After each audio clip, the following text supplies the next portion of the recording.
श्री राम जी की पवित्र जन्म कथा रामनवमी पर पढ़ने से मिलता है मनचाहा आशीष। रामायण और रामचरितमानस हमारे पवित्र ग्रंथ हैं। तुलसीदास जी ने श्री राम को ईश्वर मानकर रामचरितमानस की रचना की है, किंतु आदिकवि वाल्मीकि ने अपने रामायण में श्री राम को मनुष्य ही माना है।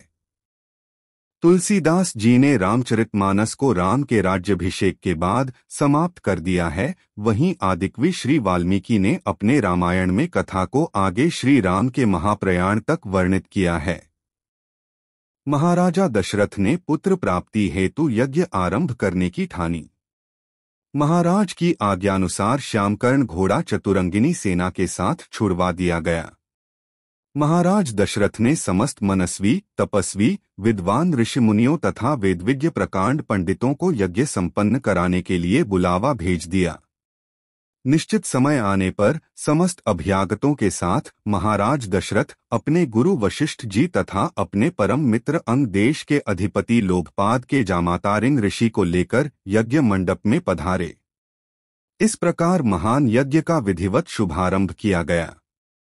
संपूर्ण वातावरण वेदों की ऋचाओं के उच्च स्वर में पाठ से गूंजने तथा समिधा की सुगंध से महकने लगा।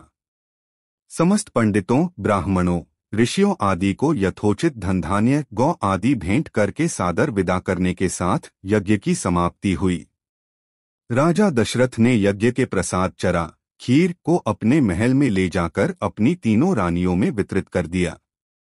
प्रसाद ग्रहण करने के परिणामस्वरूप तीनों रानियों ने गर्भधारण किया। जब चैत्र मास के शुक्ल पक्ष की नवमी तिथि को पुनर्वसु नक्षत्र में सूर्य, मंगल, शनि, बृहस्पति तथा शुक्र अपने अपने उच्च स्थानों में विराजमान थे, कर्क लग्न का उदय होते ही महाराज दशरथ की बड़ी रानी कौशल्या के गर्भ से एक शिशु का जन्म हुआ, जो कि नील वर्ण, चुंबकीय आकर्षण वाले, अत्यंत तेजोमय, परम कांतिवान तथा अत्यंत सुंदर था। उस शिशु को देखने वाले देखते रह जाते थे। इसके पश्चात शुभ नक्षत्रों और शुभ घड़ी में महारानी कैकेयी के एक तथा तीसरी रानी सुमित्रा के दो तेजस्वी पुत्रों का जन्म हुआ। संपूर्ण राज्य में आनंद मनाया जाने लगा। महाराज के 4 पुत्रों के जन्म के उल्लास में गंधर्व गान करने लगे और अप्सराएं नृत्य करने लगीं। देवता अपने विमानों में बैठकर पुष्प वर्षा करने लगे। महाराज ने उन्मुक्त हस्त से राजद्वार पर आए भाट, चारण तथा आशीर्वाद देने वाले ब्राह्मणों और याचकों को दान दक्षिणा दी।